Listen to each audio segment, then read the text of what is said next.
नमस्कार दोस्तों, मैं अशोक कुमार पांडे उर्फ AK56 आपका अपने YouTube चैनल इंद्रजाल कॉमिक्स लवर में स्वागत करता हूं। दोस्तों आज मैं आपको कॉमिक्स रीडिंग में सुनाने जा रहा हूं इंद्रजाल कॉमिक्स फ्लैश गोल्डन की भयानक वृक्ष प्राणी। दोस्तों इसकी संख्या है 108 और दोस्तों ये प्रकाशित हुई थी 1969 में, आज से 57 वर्ष पूर्व। बहुत ही दोस्तों शानदार इंद्रजाल कॉमिक्स है। इसमें कई कहानियां हैं, जो कि मेन कहानी भयानक वृक्ष प्राणी है। दोस्तों आइए दोस्तों इसकी रीडिंग करते हैं। आइए दोस्तों।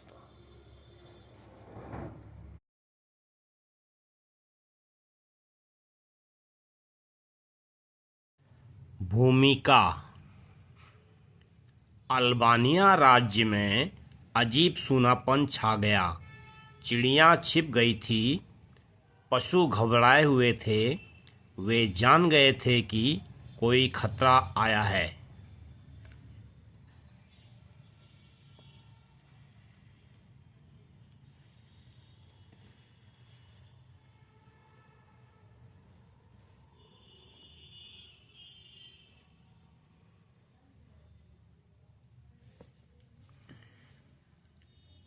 किसान का काम रुक गया। कुछ गड़बड़ थी और उसके मुंह पर छाया किसकी पड़ी। शायद यम का दूत आया था, क्योंकि उसके आते ही किसान के प्राण पखेरु उड़ गए, मिट्टी मिट्टी में मिल गई।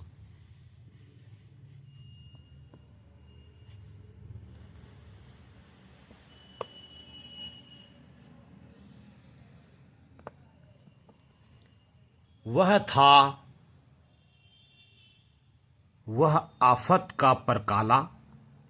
आतंक उसके साथ चलता था और वह चला जा रहा था अलानिया की चमचमाती मीनारों की ओर। Flash golden. खतरे की सीटी बजाओ।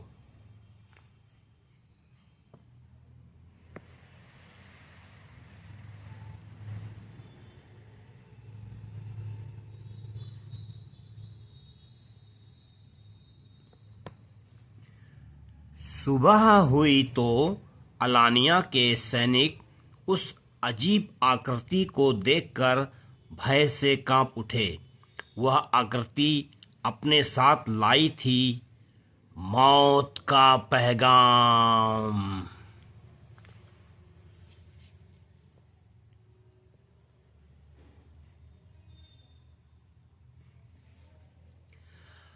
आई!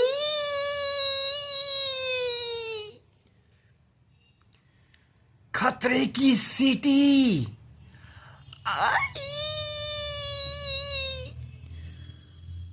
ध्यान दीजिए, फ्लैश गोल्डन और डॉक्टर जार्को फौरन प्रतिरक्षा परिषद के सामने हाजिर हो।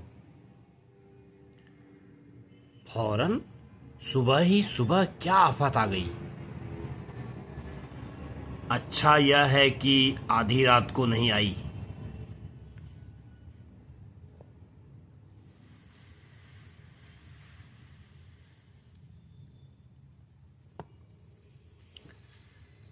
शाह बारिन ने दोनों को तुरंत सारी बात बताई। पता नहीं यह है क्या, लेकिन 5 किलोमीटर प्रति घंटा की गति से शहर की तरफ आ रही है। तो शीघ्रता से कुछ खोजबीन करने का समय है। और है दुश्मन ही, विस्फोटक लेने ही होंगे। डॉक्टर, आपकी वैज्ञानिक राय क्या है? मेरी राय है उड़न पेटियां भी लो, हमें बहुत सुविधा रहेगी।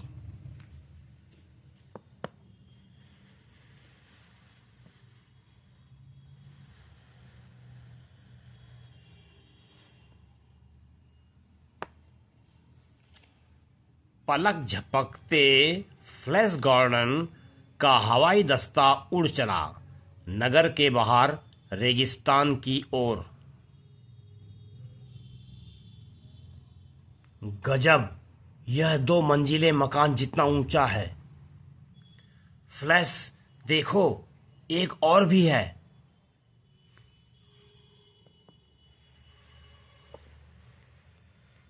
निकट मत जाना कप्तान, ये आकृतियां।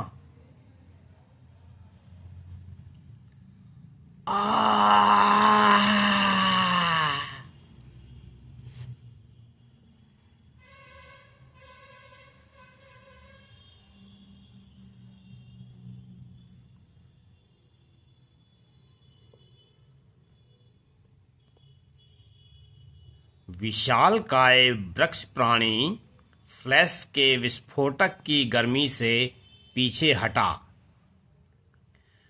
कप्तान को मैंने उठा लिया। निकल चलो यहां से। एक बात है, ये किरणों से घबराते हैं, लेकिन उनसे रुकते नहीं। अब भी बड़े आ रहे हैं।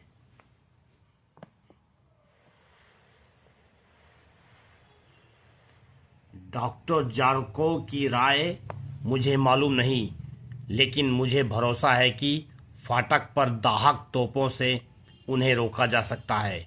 2 ही तो हैं। 4। अभी सूचना आई है कि अब 4 हैं।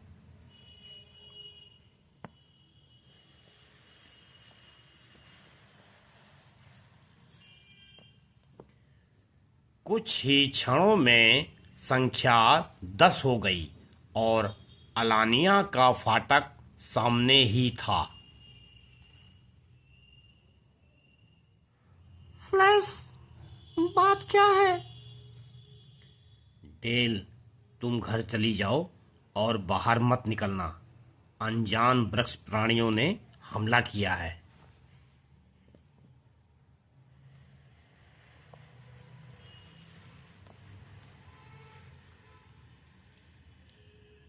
तोपें चलाओ।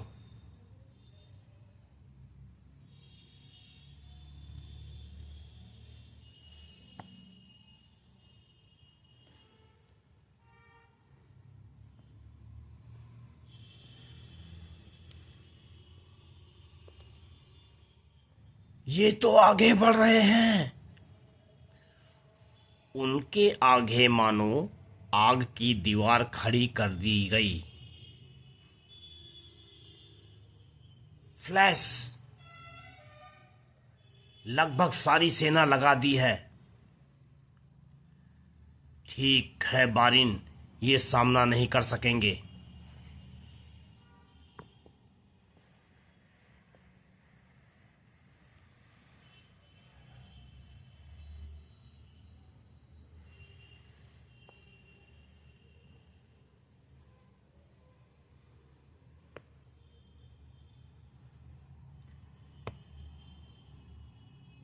किरणों का समूह सूरज की तरह तप रहा था और वृक्ष प्राणी उनमें झुलस रहे थे।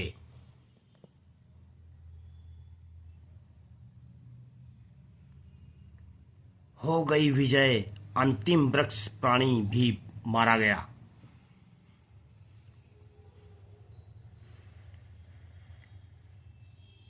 गश्त जारी रखनी होगी। रेगिस्तान में कोई बच न गया हो। डॉक्टर जार्को, आप इन प्राणियों की जांच कीजिए। ये हैं क्या?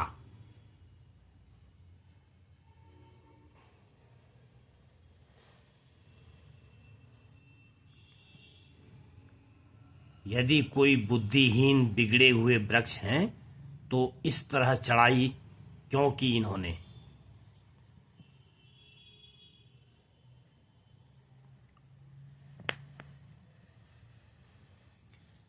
डेल आर्डन के घर में आक्रामक वृक्ष प्राणियों के मामले ने एक और ही मोड़ लिया।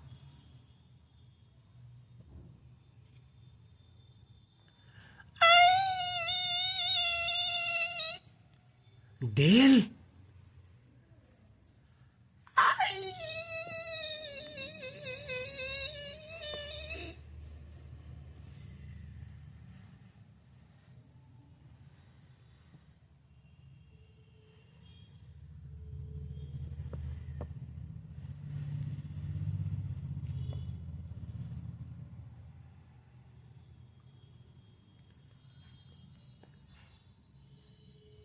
चलो खैर, यह भी मारा गया। फ्लैश, यह नया सुराग है। एक और तरह से जांच करने के लिए मैं नमूना लिए जाता हूं।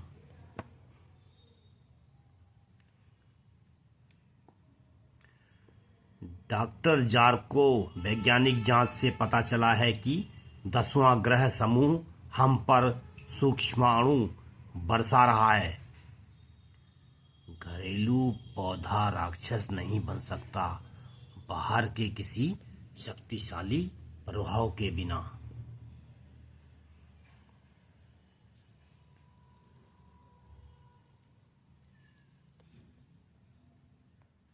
सूक्ष्माणुओं की शक्ति निम्न श्रेणी के जीव पदार्थों में आमूल परिवर्तन कर देती है। इसका मतलब यह है कि यह उपग्रह विनाश करने के लिए ही छोड़ा गया है। मेरा तो यही मत है बारिन। किसकी काली करतूत है यह? पता नहीं, कोई कारण नहीं। हाँ, एक आदमी हो सकता है।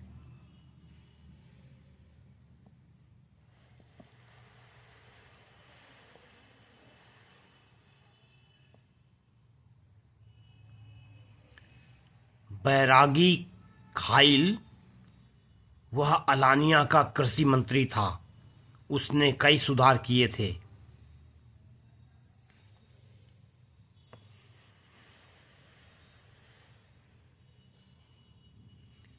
पहले शानदार सफलता मिली। ऐसी उपज हुई जैसी अलानिया के इतिहास में कभी नहीं हुई थी।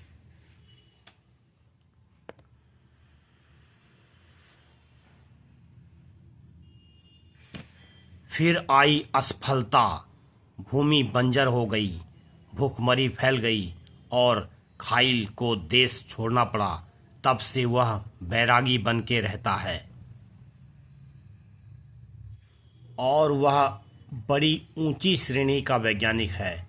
जादू भी जानता है। वह अवश्य वृक्षों से आक्रमण करवा सकता है। और कारण, बदला लेने की भावना। कुछ भी हो, उस उपग्रह को हटाना होगा।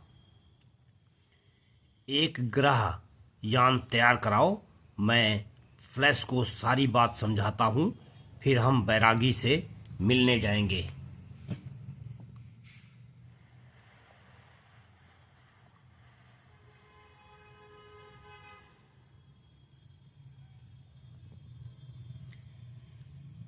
कुछ देर में एक रॉकेट फ्लैश और जार्को को 10वें ग्रह समूह की ओर ले चला।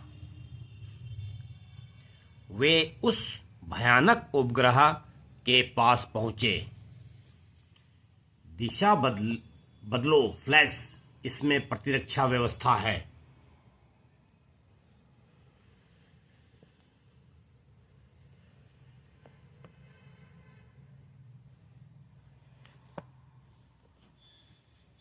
फ्लैश हमारे यान को नष्ट कर देगा। हमें दूर हट जाना चाहिए।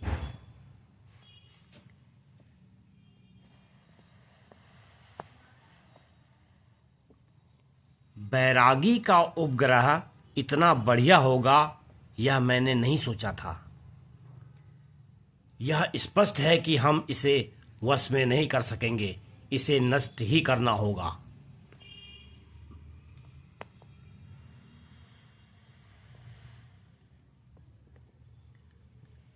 हम अधिक से अधिक दूर निकल जाएं, उपग्रह के सूक्ष्माणुओं पर हमारी किरण पड़ने से विस्फोट होगा।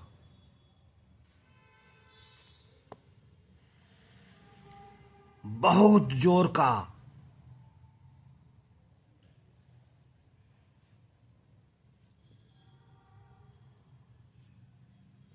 सूक्ष्माणुओं को निपटा दिया। अब वैरागी कहाँ मिलेगा? पूर्वी फ्रीजिया में उधर जाने की व्यवस्था कर दी है, तो उधर ही जा रहे हैं।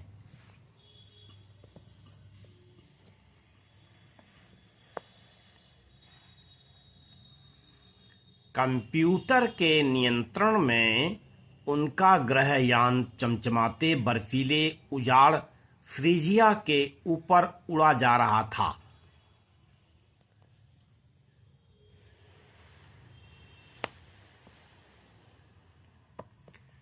फ्रीजिया का दृश्य अचानक बदला।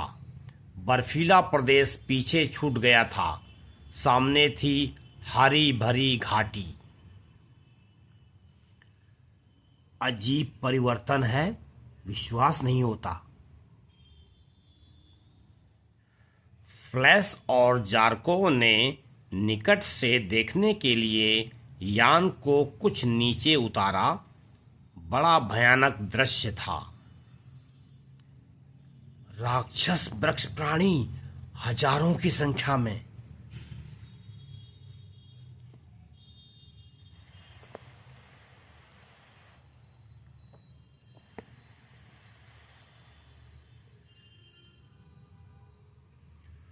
फ्लैश, ये खड़े नहीं हैं, चल रहे हैं। बैरागी इन्हें घाटी से बाहर भेज रहा है।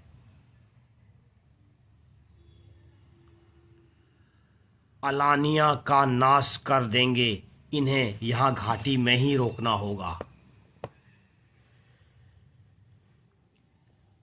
तो हमें यहां गर्मी रखने वाले तापाणु उत्पादकों को नष्ट करना होगा। वे हैं कहां? यान ऊपर उठाओ, प्रक्षेपास्त्र आया।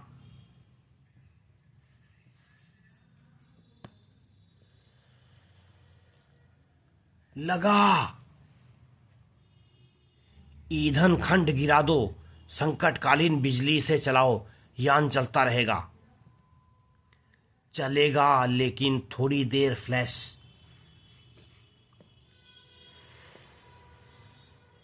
उतना ही काफी होगा। बैरागी ने प्रक्षेपास्त्र छोड़कर शायद तापाणु उत्पादकों का पता बता दिया है। मार करो।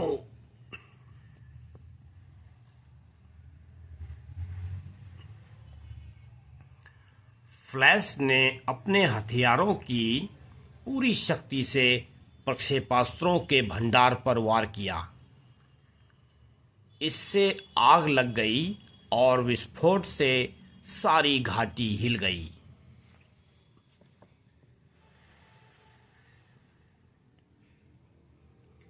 इस विनाश के बाद ध्रुवीय वायु के साथ भीषण बर्फानी तूफान उठा।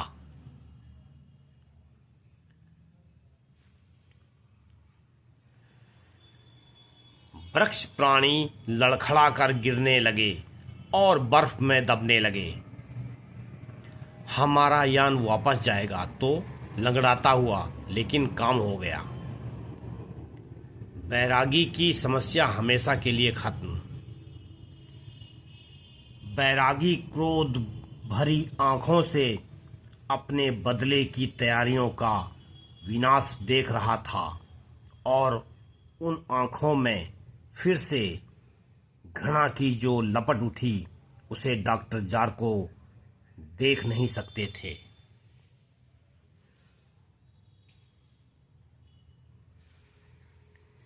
तो दोस्तों, यहां पर पहली कहानी समाप्त हुई। भयानक वृक्ष प्राणी इंद्रजाल कॉमिक्स की दूसरी कहानी, उड़ता मानव। मुझे समाचार पत्र के लिए लेख लिखना ही है। किसी भी तरह ले चलो जिम। एकदम सीधी चोटी है, हेलीकॉप्टर ही चाहिए।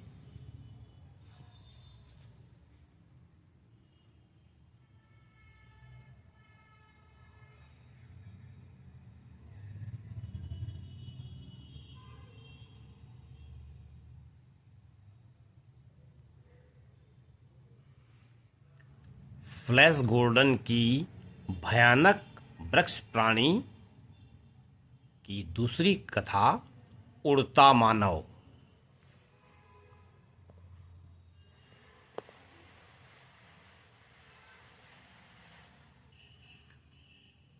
वह वही है कुमारी बार्लो, लेकिन वहां तक जा नहीं सकते।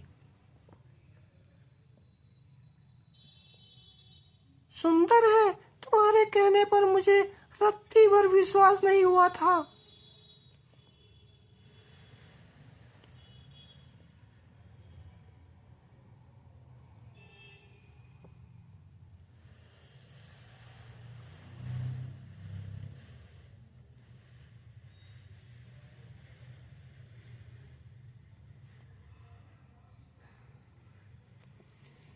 मुझे समाचार पत्र के लिए लेख लिखना है ही, किसी भी तरह ले चलो जिम।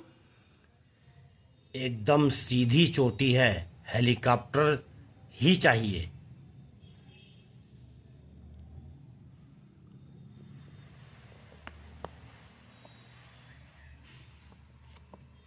किसी ने वह किला बनाया है। जरूर किसी ने। जिम, एक चीज है यहां।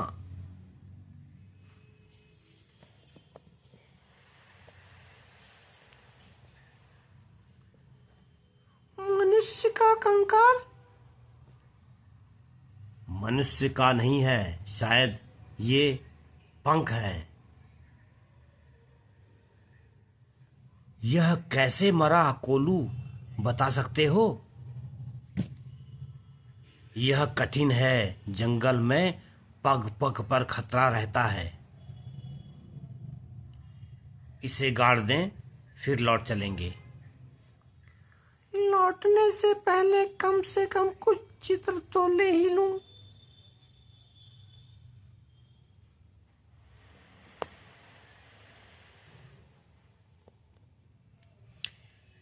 इस बीच एक उड़ता हुआ जीव कब उनके सर पर छाए पेड़ों में आ पहुंचा, इसका उन्हें पता ही नहीं चला।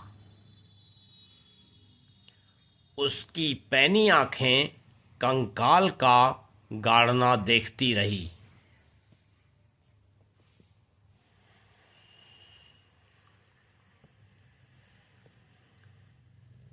फिर पीछा किया युवती का। नहीं, बचाओ! कोलू, बार्लो को पकड़ा है।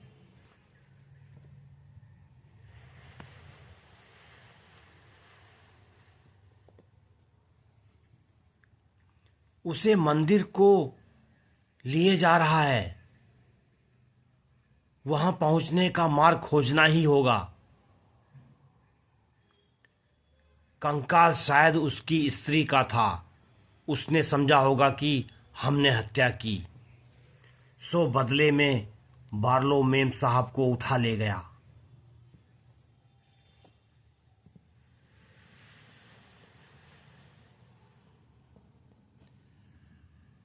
चोटी अब दूर नहीं है को।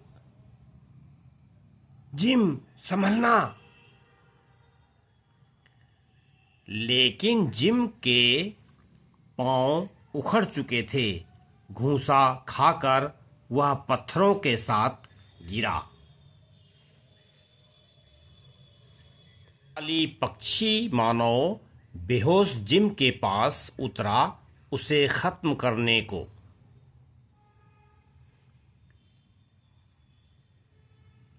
मैं अभी आया जिम।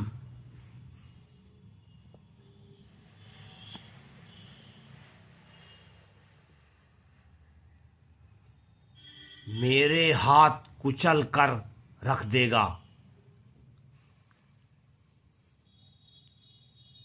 दूर हो उससे। पंख वाला मनुष्य, इसे रोकना होगा।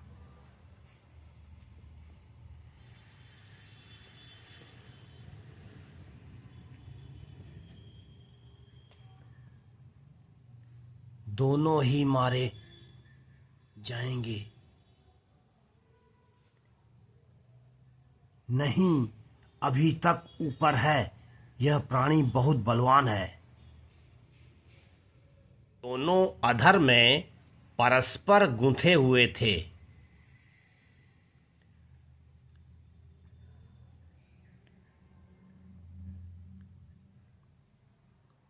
वह घबरा गया है जिम, पकड़े रहो। परंतु पक्षी मानव की शक्ति बहुत जबरदस्त थी। यह मुझे मार डालेगा अगर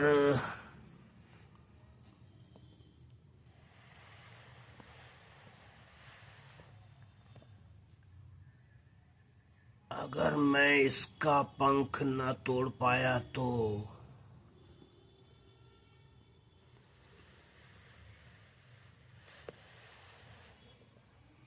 जिम की तरकीब काम कर गई। पंख की हड्डी खसक से टूट गई। दोनों ही धरती की ओर गिरने लगे। जिम सन्न हो गया, लेकिन पक्षी मानव ज्यादा घायल हुआ।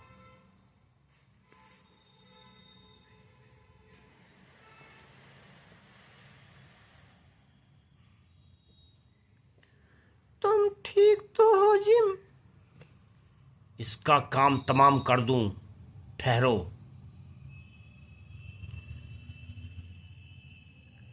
नहीं कोलू, इसने मैदान छोड़ दिया है। अब मौका है जिम। चित्र इसे साथ ही ले चले।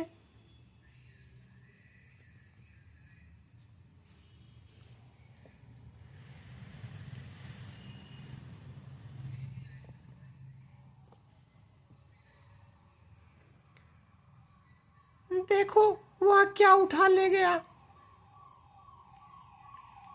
तुम्हारे और मेरे लिए ये चाहे हड्डियां हों, इसके लिए शायद अमूल्य है। तुम्हारा मतलब है इसे छोड़ दें?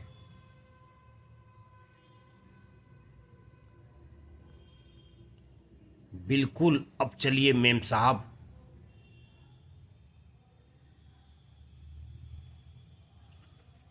संपादक जी को बुरा तो लगेगा, लेकिन कुछ बातों का कोई इलाज नहीं होता।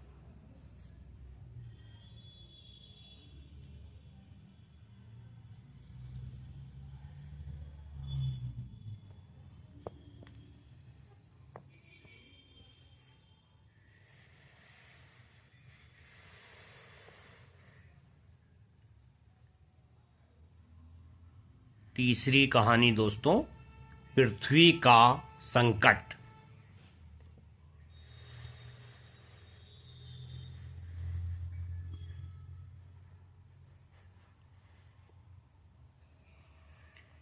इस ब्रह्मांड में बहुत कम चीजें एक जैसी हैं। अनेक आश्चर्यजनक चीजें विभिन्न रूपों में प्रकट होती हैं, परंतु एक चीज कभी नहीं बदलती। वह है बुराई और भलाई का अंतर। अलानिया को बुराई के एक और पहलू का सामना करना पड़ा।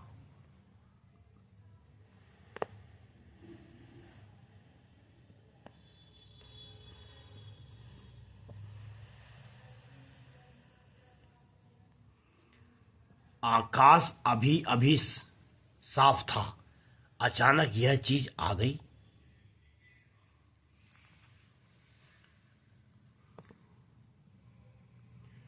मालूम नहीं चीज क्या है, लेकिन इसे नष्ट करना होगा।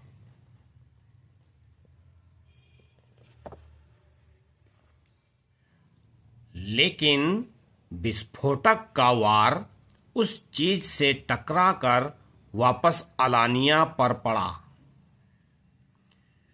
गजब, यह तो अपने ही लोगों पर पड़ा।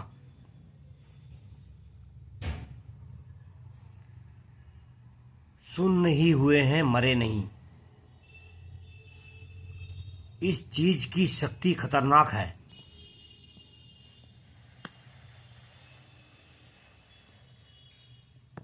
मुझे बचाव का कोई और उपाय करना होगा।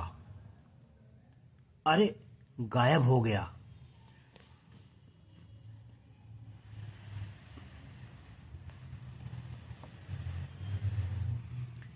कुछ देर बाद तुम्हारा विचार है कि ऐसी चीज हमारे पास नहीं है।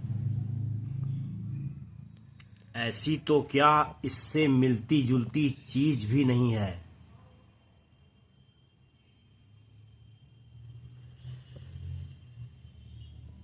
तो यह क्या है और कहां से आई? अभी तो इस बारे में कुछ नहीं बता सकता। इस अनजान चीज का रहस्य सुलझाने के लिए जांच होने लगी। जब यही मालूम नहीं कि वह कहाँ गई तो क्या पता लगाओगे? कोशिश करता हूं डेल। अलानिया की सुरक्षा का सवाल है।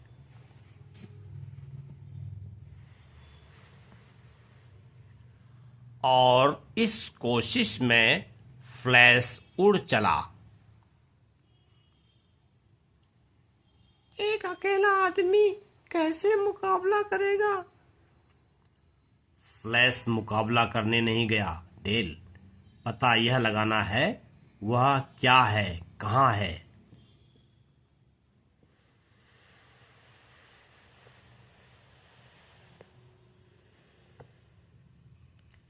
अंतरिक्ष के निकट पहुंचकर फ्लैश ने यान उस अंधकार की ओर मोड़ा जिससे नीचे के ग्रह पर रात पड़ रही थी।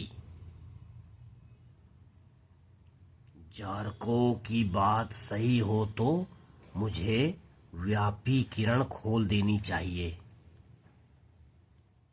अगर वह चीज कहीं छिपी है तो व्यापीकरण के प्रकाश से बाहर निकल आएगी। रोशनी की चमक हुई, यही है शायद।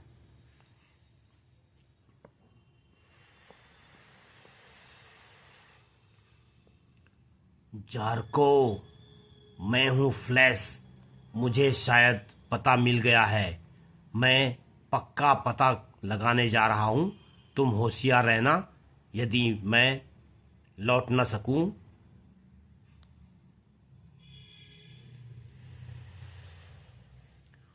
ओह, उसे अकेले सामना नहीं करना चाहिए, नहीं। यदि मेरा विचार सही है तो उसे जाना ही पड़ेगा और कोई उपाय नहीं।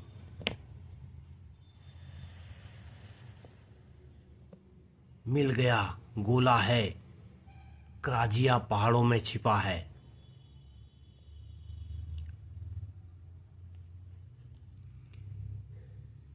मेरी बात याद रखना फ्लैश। वार करो तो आगे बढ़ते ही जाना, रुकना मत। सामने ही है। मैं विस्फोटकों से पूरी शक्ति से वार करता हूं।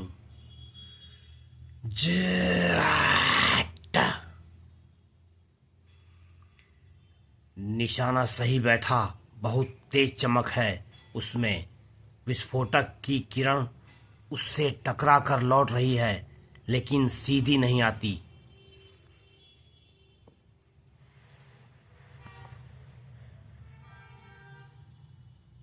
वाह, यान मुड़ता नहीं। मैं उससे टकरा जाऊंगा अभी।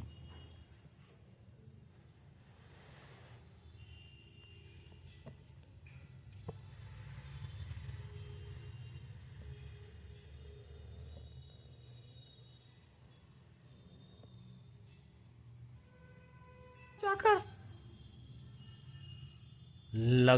लगता तो यही है, वह रेडियो पर बोल नहीं रहा।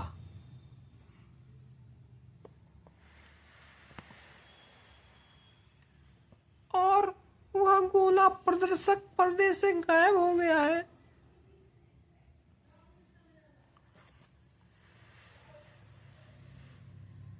जार्को, तुम मुझे जवाब क्यों नहीं देते?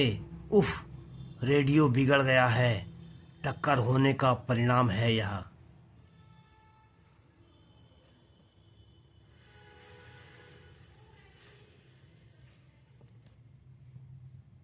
अब क्या हो? मैं किससे टकराया? क्या चीज थी वह और कहाँ है?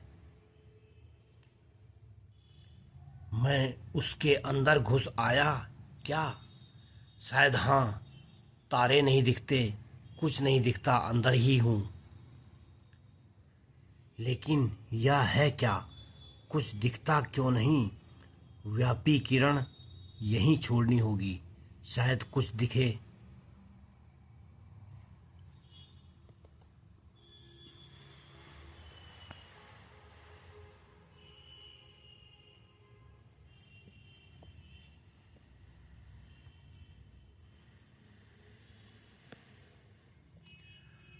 फ्लैश ने लौटकर अपना आश्चर्यजनक अनुभव बताया। तुमने अंदर व्यापी किरण छोड़ी, उससे वह चीज धड़ाके से फट गई। बिल्कुल, उसके बाहरी धरातल से तो किरणें टकराकर लौट आती थी, किंतु अंदर नहीं। वह क्या चीज थी जार्को?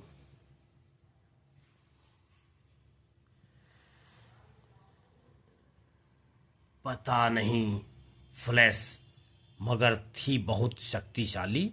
शायद दूर के किसी ग्रह पर बनाई गई थी।